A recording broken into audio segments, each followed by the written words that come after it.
¿Ya? Y empezamos. Recuerden siempre que el chat está siempre disponible para sus dudas y también pueden abrir los micrófonos en algún momento si tienen alguna duda o si quieren comentar algo. Ya, acá me llega una preguntita. Es para los 2/3 medios, Diego, chiquillos, en general. Estamos haciendo la clase de lenguaje, en verdad yo prefiero hacerla con los dos cursos juntos porque así hay más estudiantes y hay más participación. Ya. Así que eso. Eh, ya. Entonces, partimos nuestra clase de lengua y literatura. En esta ocasión nosotros vamos a estar revisando épocas literarias. Veníamos de una serie de clases que habíamos estado revisando género dramático, ¿cierto? Y estuvimos viendo también distintos formatos que incluían a este género y la estructura dramática en sí. Ahora nosotros vamos a tener un vuelco en torno a eso un poco. Más que un vuelco en sí, vamos a cambiar de género. Y de perspectiva, en verdad, porque vamos a revisar un poco la historia de la literatura. ¿Ya? Vamos a revisar, pero vamos a partir desde la época moderna, ¿ya? Porque previamente antes, el año anterior también, ustedes habían revisado época clásica, ¿cierto? Habíamos visto algo de eso cuando veíamos género dramático. Y es necesario reforzar esta área, ¿cierto? Vamos a estar viendo entonces principalmente, y en esta clase, vamos a tener como objetivo entonces, que vamos a reconocer los periodos de Renacimiento y Barroco como épocas literarias, mediante diálogo y ejemplificación, ¿ya? Así que acá lo más importante, chiquillos y chiquillas, es que nos motivemos a participar, que participemos y que opinemos principalmente. ¿Ya? Cualquier duda que vayan teniendo entonces en sí, las vayan haciendo saber o a través del chat o pueden ir abriendo también sus micrófonos. ¿Ya?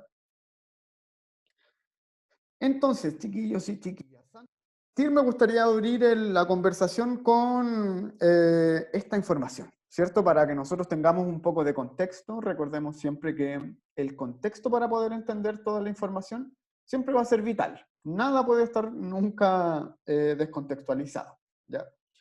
Entonces, chiquillos y chiquillas, recordemos que las épocas literarias en Occidente, recordemos siempre que cuando estemos hablando de esta época literaria estamos hablando de Occidente. Hay otras partes del mundo que se han regido por otros periodos, otros movimientos y su literatura, su arte también tiene que ver con otros formatos y otras ideologías principalmente. ¿Ya? ¿Por qué no interesan las de Occidente a nosotros? Porque han sido las mismas que han normado o han ideologizado nuestro pensamiento como personas latinoamericanas, ¿cierto? Entonces, vamos a recordar que las épocas literarias en Occidente se inician con la época clásica. No quiere decir esto que antes de la época clásica no hubiese literatura, por ejemplo, ni arte, pero sí hay un mayor registro desde la época clásica. Entonces, chiquillos y chiquillas, primera pregunta. Época clásica, ¿por qué se caracterizaba? ¿Qué culturas caracterizaban a la época clásica? ¿Se acuerdan? Me pueden ir comentando ahí en el chat. ¿Qué culturas eran importantes entonces para la época clásica?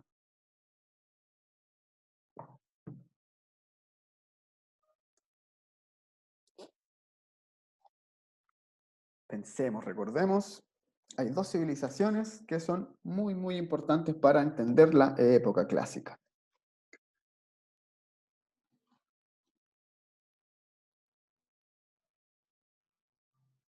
La religión, me dicen por acá. La religión, recordemos que siempre va a ser muy importante para todas las épocas literarias, chiquillos y chiquillas, porque moldea mucho el pensamiento, ¿cierto? El pensamiento de las personas.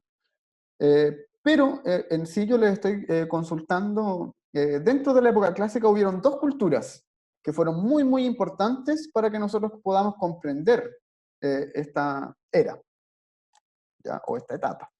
¿Recordamos entonces cuál era la época clásica? ¿Qué culturas eran muy, muy importantes para ello? Por acá me responden. Griega y romana, me dice Joaquín. Muy bien. felicitaciones, se acordó muy bien. Época clásica, chiquillos y chiquillas, y también Benjamín, que me habla acerca de los griegos. Recordemos entonces, chiquillos y chiquillas, que para entender la época clásica nosotros tenemos que pensar en la cultura griega y romana siempre, ¿ya?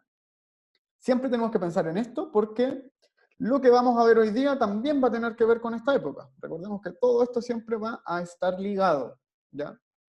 Entonces, chiquillos y chiquillas, épocas literarias se van a iniciar con la época clásica, con las culturas, ¿cierto? Y van a continuar con la Edad Media, ¿cierto? Pero ahí hay otro periodo en donde el catolicismo y la secularización, ¿cierto?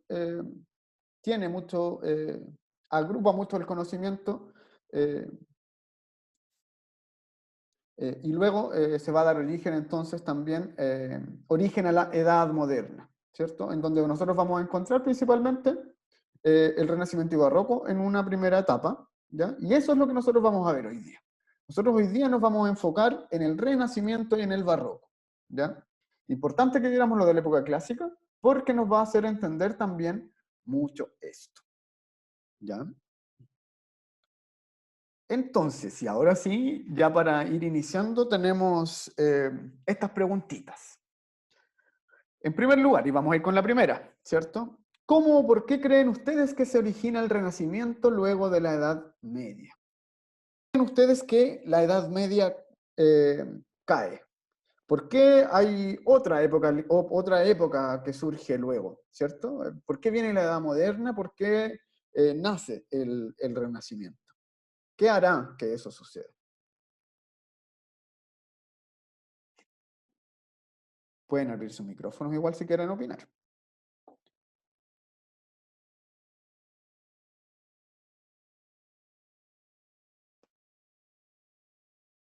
Los conocimientos van avanzando, me dice por acá Rodrigo.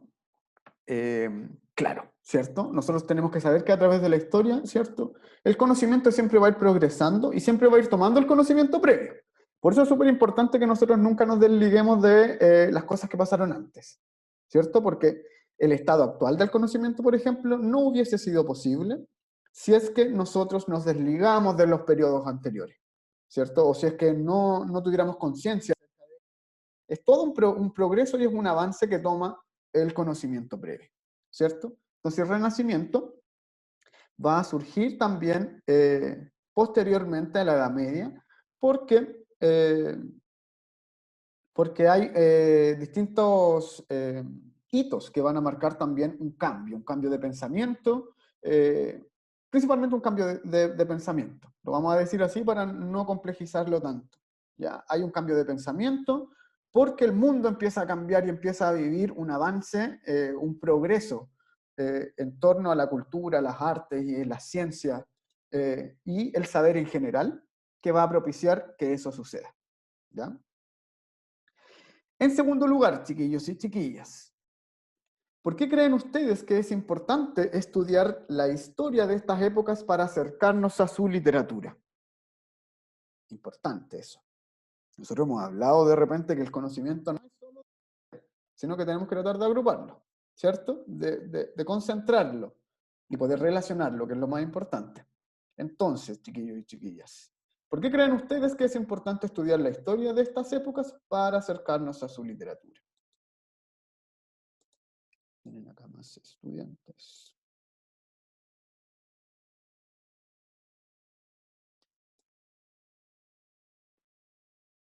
Ya, me dicen por acá.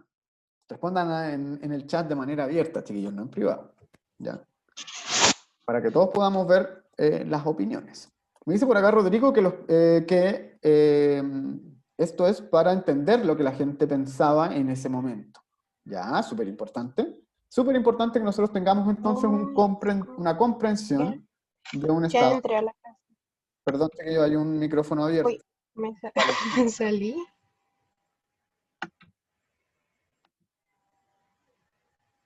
Sigue abierto un micrófono, creo. Ya. Me parece que voy a tener que ir yo ahí. A ver eso. A ver. Denme un segundito. Ahí. Volvimos. Ya. Dicen por acá también, la Catalina nos dice que es porque desde esas épocas la literatura toma como importancia en las personas y en esas épocas y se fue tomando aún más su literatura. Ya, es verdad, ¿cierto? Las personas empiezan a ser muy, muy importantes en el Renacimiento. Va a haber ahí un pensamiento que va a ser antropocéntrico y vamos a ver después a qué nos referimos con esto. ¿Ya? El Fernando nos dice por acá que también es para tener un contexto, para saber por qué escribían eso y qué querían transmitirnos. Eso, chiquillos y chiquillas, es clave. Si nosotros nos desligáramos de las artes en un periodo literario, ¿cierto? Eh, difícilmente podríamos comprenderlo, ¿ya? Porque todos estos son formas de expresión y la historia va a estudiar también el pensamiento en un periodo anterior. Entonces, cuando nosotros podemos relacionar todos estos conocimientos, ¿cierto? Nos dan una mejor comprensión de cualquier cosa que nosotros queramos revisar o analizar en torno a alguna época en específico. ¿Ya? Súper bien. Entonces, chiquillos y chiquillas, el Renacimiento va a surgir, como les había mencionado, luego de la Edad Media, ¿cierto? Importante para nosotros y para estos efectos es que uno de los hitos que marca el quiebre de la Edad Media, ¿cierto? Es la llegada de los españoles al continente americano, ¿ya? Eso también propicia el Renacimiento, ¿ya? Porque hay un entendimiento, una comprensión del mundo que se expande, que crece. Imaginemos que descubrimos que existe algo que es muy distinto a lo que nosotros conocemos, que no conocíamos antes, ¿cierto? Y que de repente nos empieza a llegar toda esta información. Claramente eso tuvo una repercusión en las personas que era, pero impresionante, porque era nuevo conocimiento, ¿cierto? Y eso también moldea mucho la cultura y un momento histórico en específico. Hay muchos hitos más, pero para estos fines a nosotros nos va a importar mucho que la llegada de los españoles a América va a marcar un hito muy importante en la caída de la Edad Media y el surgimiento del Renacimiento. También entendamos, chiquillos y chiquillas, que estas épocas no es que sucedan de un día para otro, ¿cierto? Sino que son procesos. El Renacimiento, por ejemplo, en Italia fue en una época, en España fue en otra, ¿ya? Que fue posterior. Pero tiene que ver, las épocas van a tener que ver con, o se tratan de agrupar, con las formas de expresión y de pensamiento que tienen las personas en determinado momento y en determinado lugar, ¿ya? Entonces, no en todos los lugares se van a vivir en los mismos momentos, ¿ya? Ni con la misma extensión en sí, ¿ya? Características entonces que vamos a tener del Renacimiento van a ser las siguientes. En primer lugar, vamos a tener una secularización y laicización del saber, ¿cierto?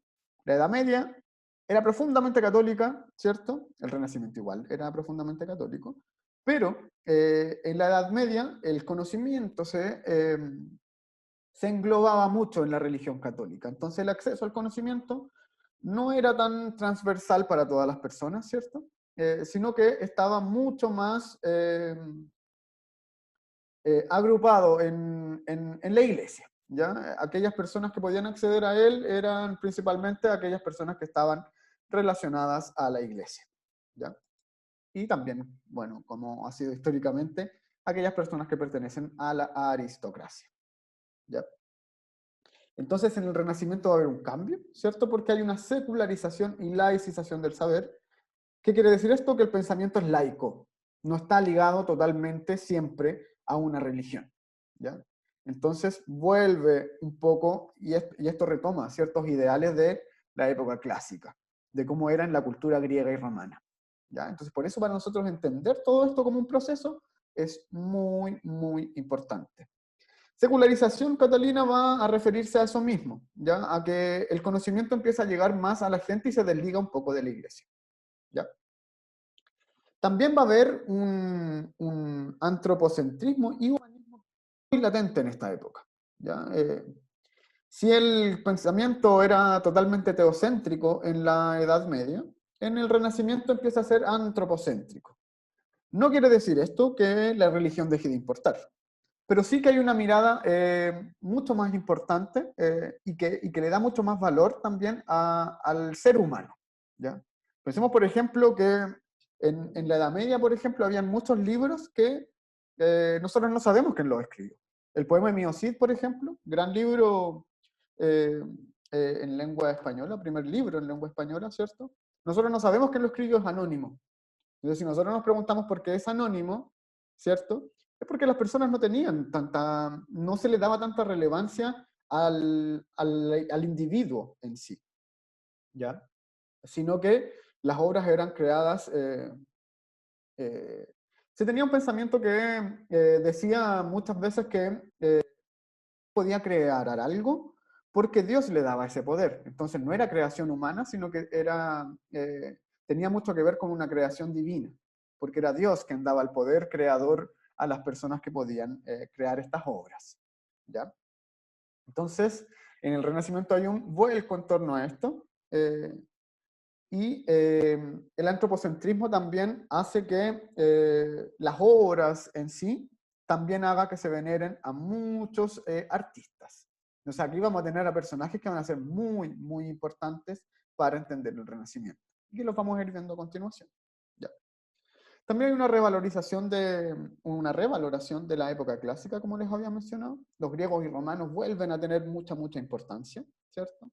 Hay una fuerte curiosidad científica y técnica. Las ciencias acá se empiezan a desarrollar rápidamente. Acá. Las ciencias empiezan a avanzar rápidamente. Eso es una de las cosas que va a caracterizar el Renacimiento. Pensemos que, por ejemplo, la Edad Media, que iba desde el siglo, aproximadamente desde el siglo V al XIV, pensemos que hubieron ahí, ¿cuánto? 1000 años, ¿cierto? Aproximadamente. En el Renacimiento hay que tiene 2 siglos apenas, ¿cierto? Incluso menos de 2 siglos completos. Hay un avance tal que condensa todo el progreso científico y técnico que se había dado en la Edad Media, por ejemplo. Entonces, en un periodo de tiempo muy corto, hay un avance muy, muy grande que no había sucedido en las épocas anteriores, en la Edad Media principalmente. ¿Cierto? Hay también entonces en el Renacimiento un estudio de la naturaleza en las artes, también muy importante, ¿ya? También va a haber un desarrollo de las artes como conocimiento y una separación de la artesanía. Me quiero detener un poco, ¿ya? ¿Creen ustedes que la artesanía es un arte o no es un arte la artesanía? Quiero que me justifiquen también esa pregunta. ¿Es un arte la artesanía o no es un arte? Y aquí vamos a dialogar en torno a eso. ¿Y por qué? Para mí sí, dice el Rodrigo. ¿Y por qué sí sería? Jeffrey también nos dice que sí. Yo también creo que sí. Pero quiero escucharles por qué. ¿Por qué creen ustedes que sí es un arte?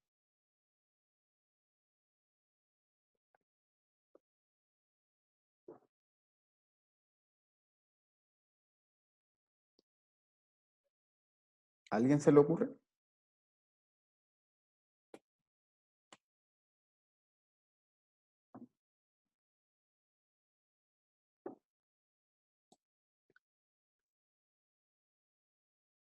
Ya, el Jeffrey nos dice por aquí que porque para crear una artesanía debe estar ligado con el pensamiento artístico. La Camila nos dice que sí, porque el arte también se basa en más expresiones. La Catalina nos dice también por acá que sí, es un arte porque es construida a partir de un tema o de una idea propia de una persona. Ya. Grandes, muy buenas sus acotaciones, chiquillos y chiquillas. Y sí, pasa que ha habido una discusión, creo que histórica prácticamente, en torno a si la artesanía es un arte o no. El arte más académico de repente ha considerado que la artesanía no es un arte porque sería una repetición de patrones que ya existen, ¿cierto? Si nosotros pensamos, por ejemplo, en la artesanía mapuche que tenemos nosotros, por ejemplo, podría tener cierta repetición de patrones, ¿cierto? Pero también pasa que a partir de esos mismos patrones, ¿cierto? O podemos tener, por ejemplo, un telar, ¿cierto? Que puede seguir más o menos un mismo estilo, se van a ir creando cosas nuevas y eso también es arte. ¿Ya? El poder creador a partir de cosas que se conocen también es un arte. ¿Ya? Pero ahí hay una discusión un poco mayor en torno a eso y se ha creído muchas veces que la artesanía no es un arte. En el Renacimiento hay algo latente en torno a esa discusión, ¿cierto? Y se separa un poco el arte más académico o el arte más elevado, por así decirlo, porque surge mucho la pintura en esta época, por ejemplo, se separa de algo que se consideraba más rústico como la artesanía, ¿ya? Entonces hay ahí una autonomía del arte, ¿ya? Va a haber también en esta época, chiquillos y chiquillas, una búsqueda de la simetría, la proporción y del equilibrio. Se empieza a estudiar esto, que no todo, que hay una simetría, ¿cierto? De un estudio de las proporciones del cuerpo humano, que va a ser muy, muy importante, ¿ya? Y también el equilibrio en las imágenes.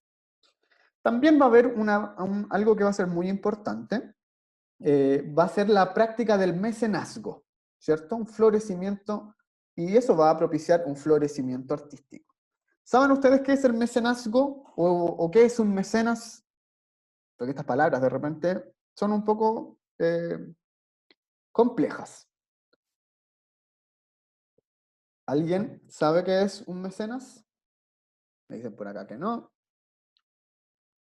Por acá me preguntan si vamos a mandar tarea al final de la clase, Diego. No, no vamos a mandar tarea hoy día, ¿ya? Recordemos que las tareas van por unidades, ¿ya? Entonces, cuando vayamos con la próxima guía, ahí tenemos otra tarea a ser evaluada, ¿ya? No tenemos tan claro qué es el mecenazgo. Y entender el mecenazgo, chiquillos y chiquillas, va a ser muy importante en el Renacimiento. El mecenazgo es cuando uno tiene un mecenas, es por ejemplo, el mecenas es una persona que le paga a alguien por su quehacer artístico, ¿ya? Entonces, por ejemplo, si yo soy pintor y hay una persona muy millonaria que tiene mucho dinero y yo tengo el conocimiento, él me paga a mí para que yo pueda seguir haciendo mi producción artística, ¿ya? Es básicamente eso. Como dice Fernando acá, muy bien, eran las personas que financiaban a los artistas. Eso es. Joaquín también nos dice por acá que era alguien que patrocina a los artistas. Es eso, ¿cierto? Es dar el capital para ejercer su arte. Muy bien. Creo que queda entendido entonces el mecenazgo. Pasamos entonces, chiquillos y chiquillas, y vamos a ir viendo algunas imágenes, ¿ya? Para entender esta época va a ser súper importante que veamos imágenes, porque las imágenes, recordemos que el lenguaje visual va a ser muy importante para nosotros, porque también es un lenguaje que se aprende, ¿ya? Así como cualquier lenguaje, así como nosotros aprendemos a hablar español, por ejemplo, o aprendemos a comunicarnos en sí, el lenguaje visual también es un lenguaje aprendido y nos va a decir mucho acerca de esta época, ¿ya? Las imágenes con las cuales contamos. Entonces, miren esta imagen. Este es un fresco que está en el techo de la Capilla Sixtina, ¿cierto? Y es la creación de Adán, y fue pintada por Miguel Ángel, ¿ya? ¿Qué ven ustedes representado acá, por ejemplo? ¿Qué pueden ver ustedes? Miren bien la imagen y fíjense en qué cosas podemos ver nosotros acá. ¿Qué es lo que representa esto? Bueno, el nombre lo dice un poco, pero ¿quiénes están representados acá y cómo? Profe, Dígame. yo tengo entendido que esa imagen representa como el hombre a punto como... A ver, como Dígame nomás. Oh, Dios, una cosa así, y los que están atrás son perdón, como ángeles. Y el que está como en el cerro, una cosa así, es ¿Mm? como el hombre. Están a punto de tocarse los dedos como que el hombre entiende el conocimiento de que existe un Dios o algo así más o menos. Tengo entendido. Ya, muy bien esa,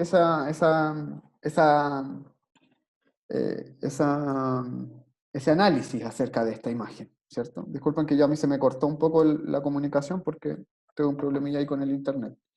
Pero sí, ¿cierto? Entonces, en esta imagen, si alguien más quiere dar su opinión, también está invitado o invitada a hacerlo, ¿ya?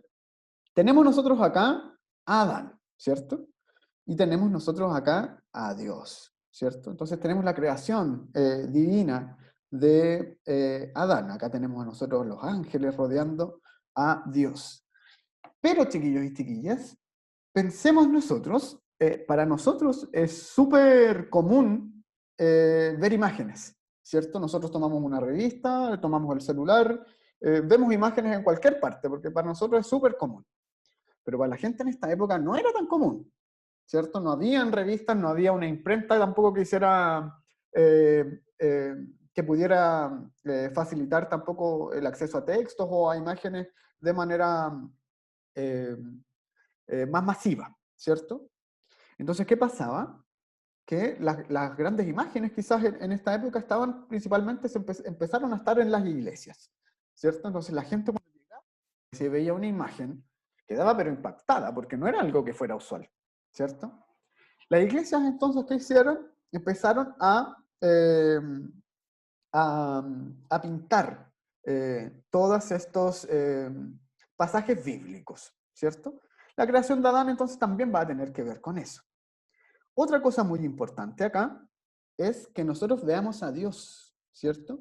Nosotros dijimos que el Renacimiento era totalmente antropocéntrico, ¿cierto? ¿Y cómo es Dios acá? ¿Es abstracto? No es abstracto, es una figura humana, ¿cierto? Nosotros vemos acá a Dios como un hombre. Es un hombre y tiene figura humana, no es distinto a los humanos, ¿cierto? A ver, por acá hay una opinión. La creación del hombre en el espíritu del Renacimiento. Cierto. Entonces, chiquillos y chiquillas, y si nosotros vemos acá, ¿qué diferencias podemos ver? ¿Cómo está Dios en relación al hombre? ¿Más arriba o más abajo? Me pueden ir contestando en el chat o pueden abrir sus micrófonos.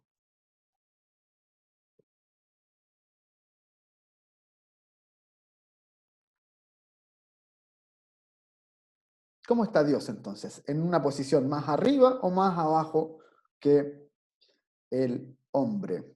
Más arriba, ¿cierto? Está más arriba. Eso, chiquillos y chiquillas, nos recuerda siempre que pese a que haya un pensamiento antropocéntrico, la figura divina de Dios sigue estando por sobre la figura humana. Siempre. Si se fijan también, ¿cómo están los dedos? Pareciera que se van a tocar, ¿cierto? Pero ¿se tocan o no se tocan?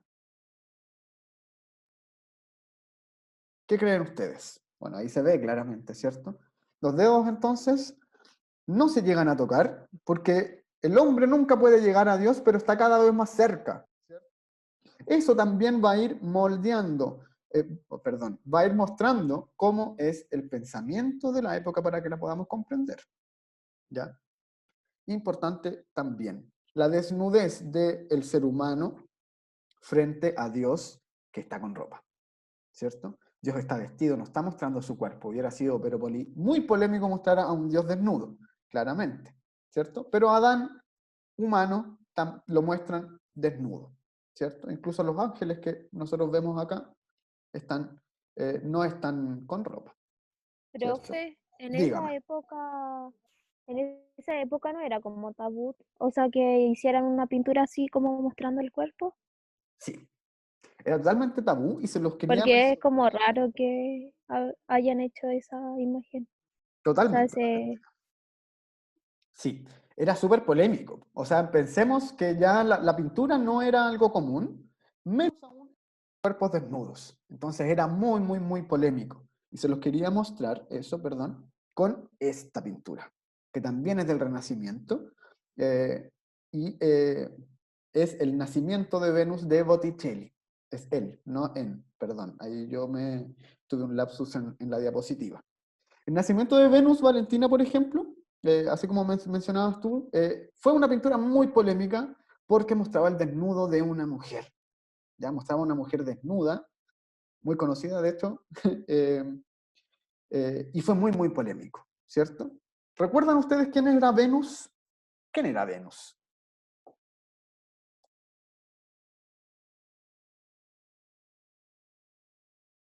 ¿Se era una acuerdan? diosa, parece, ¿cierto? ¿cierto? Sí, es un La lunar. diosa de la belleza o del amor, no me acuerdo muy bien. De ambas cosas. Muy bien, Valentina. Venus, entonces, diosa de la belleza, del amor y la felicidad para la cultura romana, ¿cierto? Esta pintura, chiquillos y chiquillas, pensemos que en la época, los romanos, ¿cierto? Estaban en la época clásica, ¿cierto? Habían pasado ya más de 1000 años desde que había caído el Imperio Romano, cuando se hizo esta pintura, ¿ya?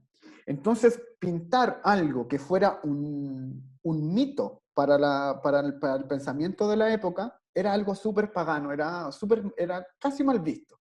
Entonces, esta pintura fue polémica por todas partes. Primero porque mostraba a una diosa que no era de la religión católica, que era la primordial en este momento, ¿cierto? Y en segundo lugar porque estaba mostrando además un desnudo y a una mujer desnuda, ¿cierto? Que como que se entrecubre y a su vez muestra su cuerpo, ¿cierto? Mostramos acá a Venus, entonces, y ¿a quiénes tenemos acá? Venus, entonces, diosa del amor, de la belleza, ¿ya? Eh, tenemos nosotros acá, la tenemos en el centro, ¿cierto?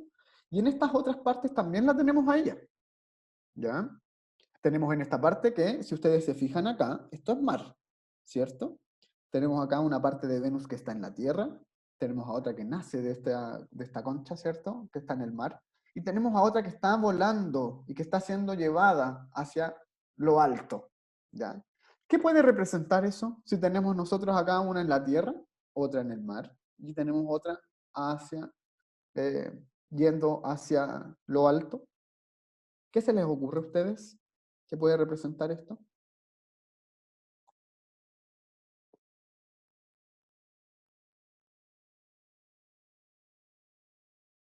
Ya, que hay una diosa en cada lado, que ella está en todos lados. También me dicen por acá.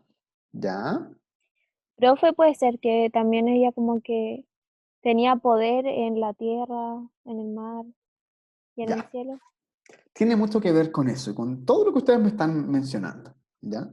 ¿Por qué? Porque la que nosotros vemos acá es la Venus terrenal. Tiene que ver mucho con la belleza, el amor, en su aspecto más físico, ¿cierto? Pero en esta parte, como por ejemplo cuando nosotros tenemos a esta Venus que está siendo llevada hacia el cielo, ¿cierto? Tiene mucho más que ver con la Venus espiritual, con aquellos eh, pasajes del amor que tienen mucho más que ver con el amor espiritual, y no con el amor físico, con la belleza física, ni con esos aspectos que son mucho más tangibles, sino que la belleza, el amor y la fertilidad también se van a relacionar con el espíritu. Y eso es lo que nos va a representar esta pintura, ¿ya? Fíjense en el fondo también, está solo el cielo, el mar, ahí no está tan detallado, ¿ya? Amor espiritual y material, como nos dice por acá la Javiera, muy bien, ¿cierto? Eso es lo que nos representa, ¿ya? Lo espiritual y lo material, ¿cierto? Como decíamos, físico y espíritu. Finalmente, para llegar como ya tenemos vamos a ver 3 imágenes del Renacimiento, ¿cierto? Les quise también hablar acerca de la arquitectura en esa época. Florencia, chiquillos y chiquillas, una ciudad italiana, fue muy, muy, muy importante en el Renacimiento. Y de hecho creo que el Renacimiento nace en esta ciudad, ¿cierto? Las pinturas que nosotros revisamos recién de esto, por ejemplo, la de Botticelli, sigue estando en Florencia, creada ahí, ¿cierto? Y está ahora actualmente también en un museo en la misma ciudad, en la Galería de Arte Uffizi. ¿Ya? Bueno, la otra está en Roma, ¿cierto? Los italianos sí, en sí, fueron muy, muy importantes para el Renacimiento, porque hubieron unos mecenas ahí que eran, pero muy millonarios, ¿ya? Millonarios les gustaba mucho el arte y la cultura. Entonces, fueron mecenas de muchos artistas, ¿ya? Los Medici se llamaba esa familia. Pero para no andar en eso, enfoquémonos ahora también, por ejemplo, en esta imagen. Tenemos nosotros acá el Duomo de Florencia, de Brunelleschi. Duomo, chiquillos y chiquillas, impensado hacerse en esta época. Habíamos dicho que el florecimiento de la ciencia y las técnicas en esta época era un gran, gran avance. Este duomo, chiquillos y chiquillas, mide más de 150 metros, si no me equivoco, ¿ya? Impensado en esa época. Imagínense que acá alrededor se ven ya edificios que son medianamente altos, ¿cierto? Pero aún así esta iglesia se ve mucho, mucho más alta.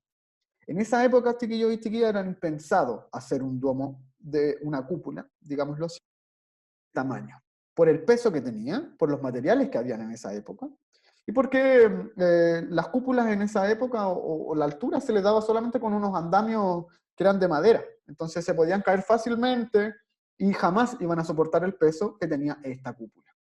Brunelleschi entonces pasa a ser un arquitecto que revolucionó la arquitectura en esta época y en verdad en la historia en general, porque pudo hacer esta cúpula, ¿cierto? Sin necesitar esos andamios, sino que lo que él hizo era un nuevo engranaje de cómo se ponen los ladrillos para que el peso se vaya soportando en sí. ¿Ya? El peso de la cúpula se va soportando en la misma cúpula. ¿Ya? Entonces no era necesario todos estos andamios y teníamos un lugar muy alto, ¿cierto? La iglesia entonces, chiquillos y chiquillas, sigue siendo muy importante. Si nosotros nos fijamos acá, por ejemplo, la cúpula tenía que ser lo más alto de toda la ciudad, la cúpula de la iglesia. Entonces, todo aquello que se relacionaba a la iglesia y a la figura divina tenía que estar siempre lo más alto de la ciudad. ¿Ya? Muy importante entonces para poder comprender esto. Y para que no nos quedemos con dudas, chiquillos y chiquillas, vamos a ver entonces un pequeño video también que nos va a explicar esta época, perdón. Y es cortito, son 2 minutos. Voy a dejar de compartir acá y vamos a poner acá.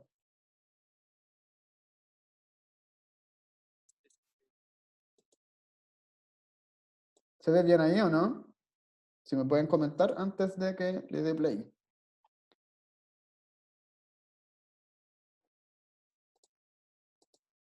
Sí.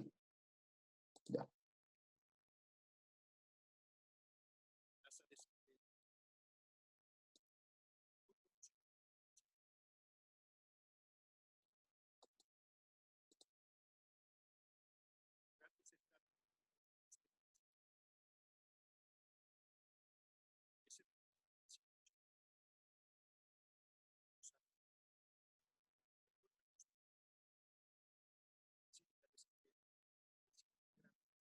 Profesor, no se escucha. ¿No se escucha? Ya, perdón. No. Yo no compartí acá el sonido. Denme un segundito. Y lo vamos a poner de nuevo. Ahí sí. Plaza de San Pedro con la Catedral de San Pedro, mejor conocida como la Basílica de San Pedro. Un monumental y magnífico edificio, con grandes estatuas de apóstoles que parecen ídolos. Es el monumento más impresionante del Renacimiento. Las colosales arcadas de columnas recuerdan los templos antiguos. La Basílica de San Pedro es la iglesia más grande del mundo.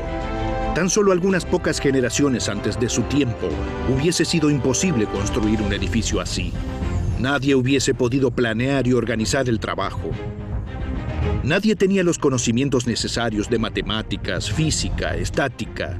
Sencillamente no se hubiese podido.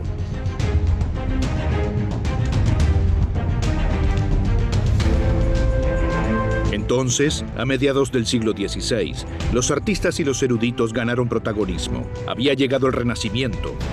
El ser humano logró lo que durante más de 1000 años se vislumbraba imposible. En tan solo 4 generaciones, poseían el conocimiento para realizar proyectos gigantescos como la Basílica de San Pedro. Como si un turbocompresor acelerara el desarrollo de Europa. La fuerza motriz fueron hombres como Miguel Ángel Buonarroti, genios universales que encontraron soluciones a todos los problemas, que hicieron realidad lo que parecía imposible.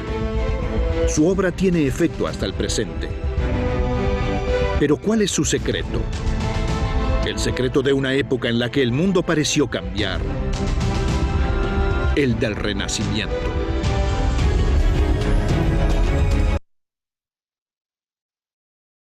dejar de compartir acá. Entonces, chiquillos y chiquillas, dudas con respecto al Renacimiento. En el video veíamos más o menos condensado también estas cosas que, perdón, tengo que dejar de acá, compartir sonido y optimizar. Y ahí sí. En el video veíamos más o menos condensado, igual estábamos mencionando recién en la clase, ¿cierto? Entonces, chiquillos y chiquillas, vamos a pasar ahora, vamos a dejar en apremio del tiempo, ¿cierto? Vamos a pasar al barroco. El barroco, chiquillos y chiquillas, entonces, igual si quieren hacerme algún comentario o tienen alguna duda, lo pueden hacer a través del chat, ¿ya?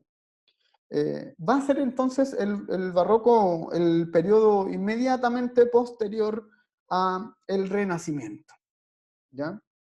Va a haber un cambio también, ¿cierto? Y tenemos que pensar en qué es lo que va a propiciar también ese otro cambio. Tenemos que pensar nosotros también que si veníamos de una época de un gran florecimiento del arte, de la cultura, cuando mueren estos exponentes, ¿cierto? Estos pintores, estos arquitectos, hay un sentimiento de que no se puede volver a hacer algo tan importante como lo que se había hecho en esta época, ¿cierto? Entonces hay una cierta desazón en el pensamiento humanista en torno a esto, ¿cierto? Y así también surge el barroco como con nuevas ideas y nuevas formas de expresión, ¿ya? Porque supone también un cambio, ¿cierto? Los avances había estado muy, muy condensados, y en el barroco vamos a tener también un nuevo cambio, ¿cierto? Y vamos a tener en el barroco, que se desarrolla principalmente en el siglo XVII, ¿cierto? Para no dar fechas tan precisas, pero principalmente en el siglo XVII, ¿ya? Va a tener un arte que va a exponer el gusto por lo elegante, por lo extravagante y por el exceso de ornamento. Si nosotros en el Renacimiento veíamos cosas donde, por ejemplo, los fondos eran mucho más planos, acá en el barroco nosotros vamos a ver todo muy, muy, muy decorado, ¿ya? Va a haber una valorización del detalle, ¿cierto? Va a haber también una búsqueda de la espiritualidad, de las sensaciones y de las pasiones internas, ¿ya? El barroco entonces también viene a ser un momento en donde la individualidad, ¿cierto?, es muy importante, pero de forma de lo más interno posible, ¿cierto? Las pasiones internas y aquello que nosotros no compartimos tanto con el exterior pasa a ser muy relevante, ¿ya?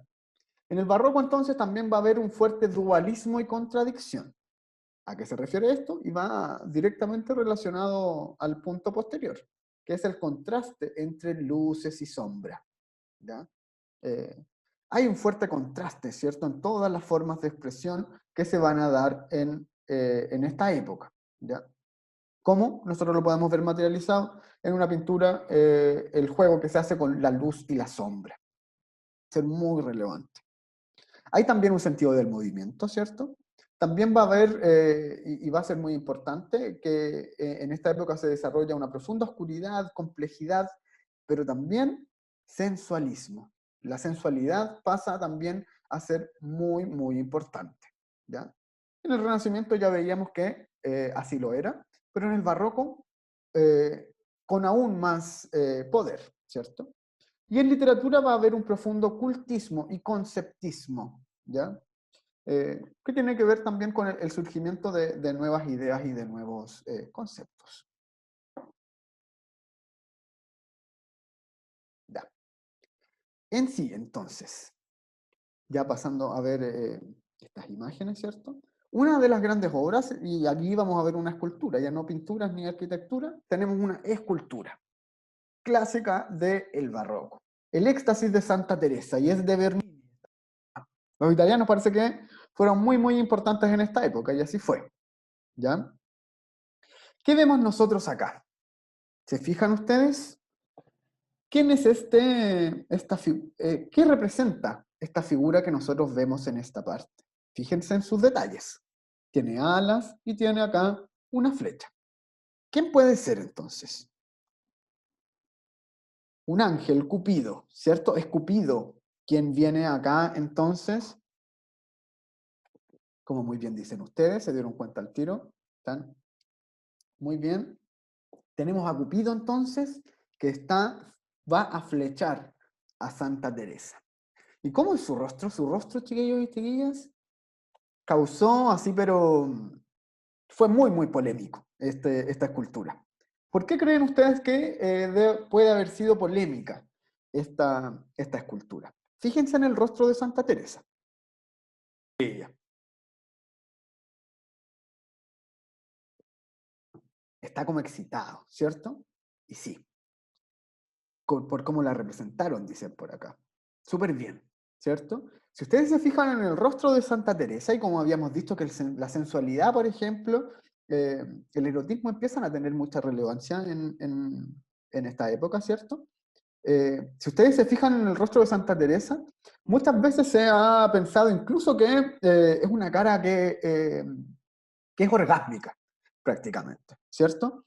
Entonces fue muy polémico porque estaban representando una santa de esa manera, ¿cierto? En donde la sexualidad estaba teniendo relación directa con una santa. Eso era prácticamente impensado, ¿cierto? Entonces era considerado pagano muchas veces. Pero aquí viene Cupido, entonces, a flechar a Santa Teresa, ¿cierto? Y tiene esto también una relación con la divinidad. No la viene a flechar para que se enamore de alguien, sino que es por su relación con Dios, ¿cierto? Pero igual, aún así, al recibir esta flecha, Santa Teresa se vincula mucho hacia la sexualidad, ¿ya? Importante para entender el barroco igualmente. Acá tenemos otra pintura y aquí ya nos vamos a salir de Italia. Nos vamos ahora a España, ¿ya? Algo que quizás nos va a hacer un poco más cercano a nosotros. Me dicen por acá, la Javiera, que la fe católica estuvo muy presente en la época del barroco con numerosos monumentos e iglesias. Totalmente. La iglesia católica, chiquillos y chiquillas, acá va a ser, pero primordial, ¿ya? Tenemos otra pintura entonces nosotros acá, que es Las Meninas, ¿cierto? De Velázquez. Si ustedes se fijan acá, en este cuadro, nosotros tenemos a una infanta, esta niña que está acá. ¿Qué cosas les llaman la atención a ustedes de este cuadro? Fíjense. Fíjense en la imagen que hay acá atrás también, para ver esto. ¿Qué cosas nos llaman la atención? ¿Quién es él también?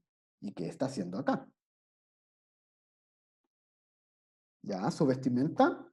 Sí, la vestimenta va a ser importante porque también nos va a decir mucho de cómo era la vestimenta en la época, ¿cierto? Pero fíjense en la imagen, en la composición de la imagen. Hacia dónde están mirando todos los personajes y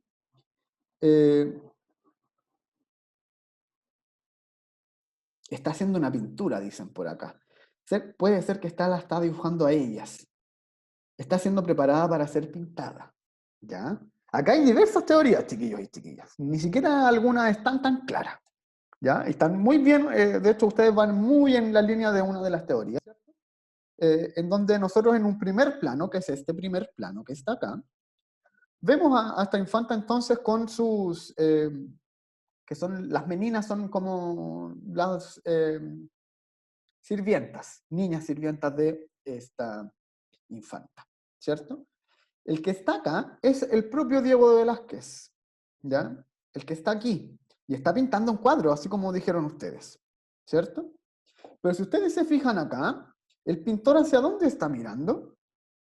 ¿A quién mira el pintor? ¿Mira a las niñas o mira hacia otro lado?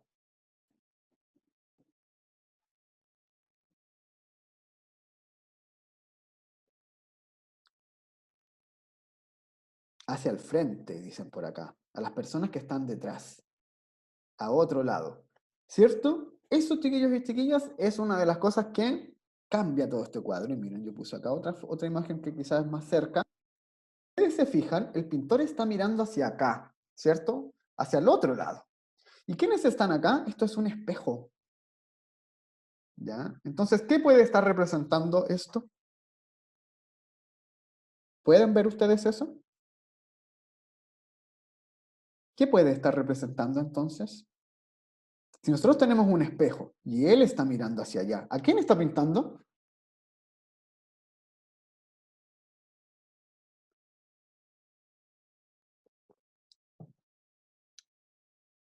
¿Está pintando a las personas del espejo entonces? Exacto, muy bien. Una de las, bueno, hay muchas teorías en verdad con respecto a este cuadro y muchas cosas que nosotros pudiésemos ver acá, ¿cierto? Pero si nosotros vemos al pintor que está mirando hacia acá y estas personas están reflejadas en el espejo, él pareciera ser que no va a pintar a la infanta ni acá a las mesas, sino que a quien está pintando en verdad es a esta pareja que está acá, que pareciera ser que son los padres de la infanta, ¿ya? Importantísimo también, entonces, hay un cuestionamiento en torno a la pintura y a qué es lo que nosotros vamos a mostrar a través de ella. ¿Ya? Súper importante. Finalmente, y para ir finalizando ya con el barroco, que lo condensamos un poquito más, tenemos este otro cuadro, ¿cierto? Que es La fiesta de Venus, de Paul Rubens. Venus, que nosotros habíamos visto representada anteriormente acá, ¿cierto? Imagínense, miren cómo es este cuadro. Misma diosa representada entonces de otra manera, ¿cierto? Si nosotros vemos este cuadro, fíjense en cómo es el fondo y cómo es el mar, por ejemplo, cómo es el cielo. No hay mucho ornamento, pero si nosotros nos fijamos acá, ¿cómo es este fondo? ¿Hay diferencias o no hay diferencias?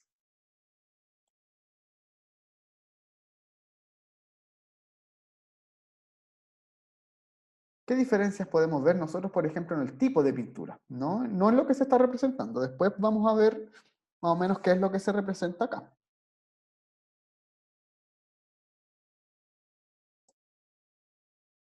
Creo que es más imaginación que otra cosa. Ya dicen por acá. Es más detallado. Profe, como que se potencia la arquitectura igual. Sí, ¿cierto? Porque Acá, atrás, o ¿verdad? sea, ahí atrás se ve como... Y se ve una estructura arquitectónica, ¿cierto? Aquí hay una estructura, ¿cierto? Importantísimo entonces, y como dice por acá Jeffrey, es más detallada, ¿cierto? Se ven más ángeles, dicen por acá, también dicen que es más oscura y tiene más sombras. Totalmente, ¿cierto?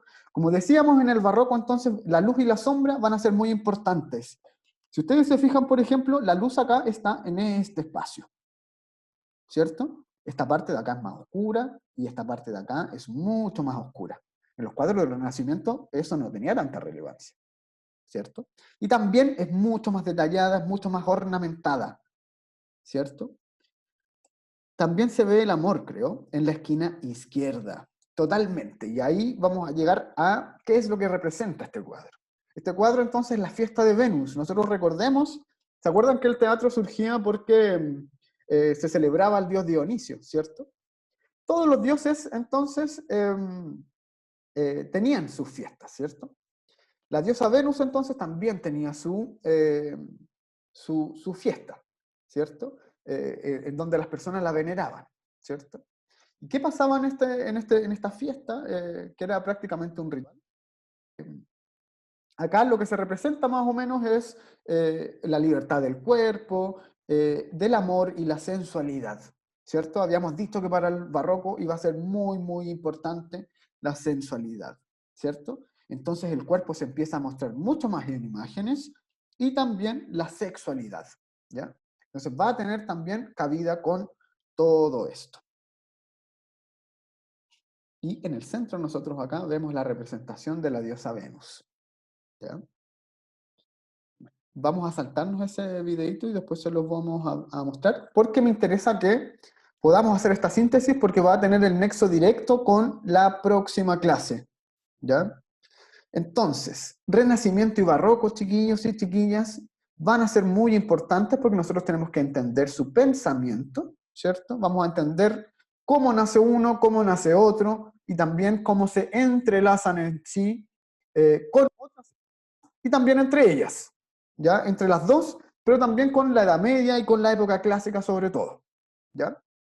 Eso entonces va a tener un moldeamiento en torno al pensamiento, ¿cierto? Y estas dos épocas, chiquillos y chiquillas, fueron las que moldearon también el pensamiento del siglo de oro español, que nosotros habíamos visto antes. Y vamos a repasar también en nuestra próxima clase, ¿ya? Entonces, estas dos épocas, nosotros las vamos a ligar a qué es lo que pasó en el siglo de oro. Por eso es tan importante que nosotros podamos comprender medianamente por qué se caracterizaban estas épocas. Y ahora entonces, chiquillos y chiquillas, el cierre. ¿Por qué creen ustedes que es importante que estudiemos estas épocas a través de pinturas? ¿Qué sentido literario puede tener eso? ¿Le ven algún sentido ustedes a eso?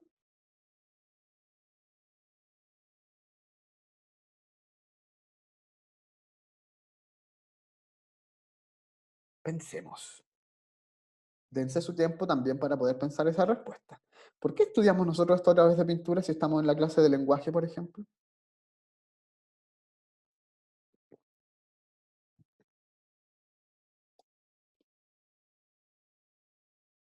Ya me dice por acá Rodrigo que nos ayuda a entender cómo los literatos o los literarios pensaban en ese momento.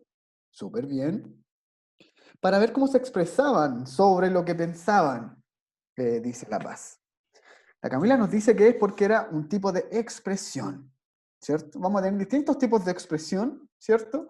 Pero todos los tipos de expresión artística, chiquillos, ya sea la pintura, la escultura, la arquitectura, la literatura, van a estar moldeados por cómo piensan las personas en determinada época. Si nosotros lo vemos a través de una imagen, nos ayuda también a relacionar esta forma de pensar para que luego le podamos dar también la bajada en el aspecto literario. Entendemos entonces más o menos qué pasaba en esta época, qué hitos eran importantes y a través de la visualidad nosotros podemos comprenderlo quizás de mejor manera, ¿ya? La idea que ellos expresaban en el arte, nos dice el Benjamín también. Muy bien. Entonces, chiquillos, llegando ya al final de nuestra clase, dudas. Me quisiera detener en si es que tienen alguna duda.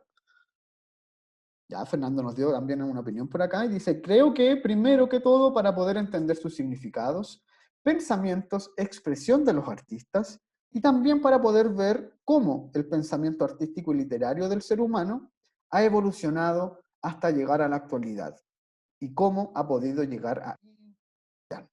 Totalmente.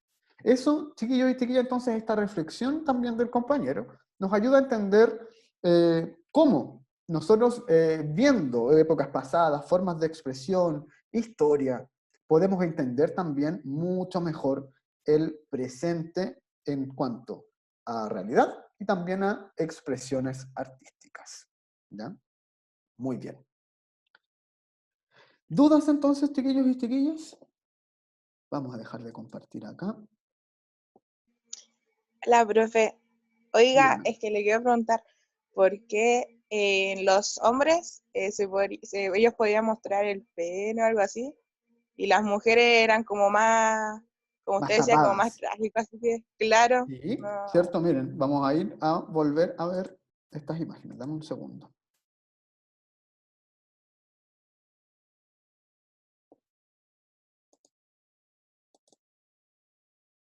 Si nosotros nos fijamos acá, por ejemplo, acá, bueno, creo que aquí no se ve muy bien, pero,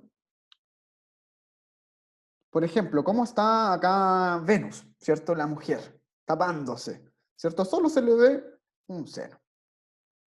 En cambio acá al hombre se le ve todo.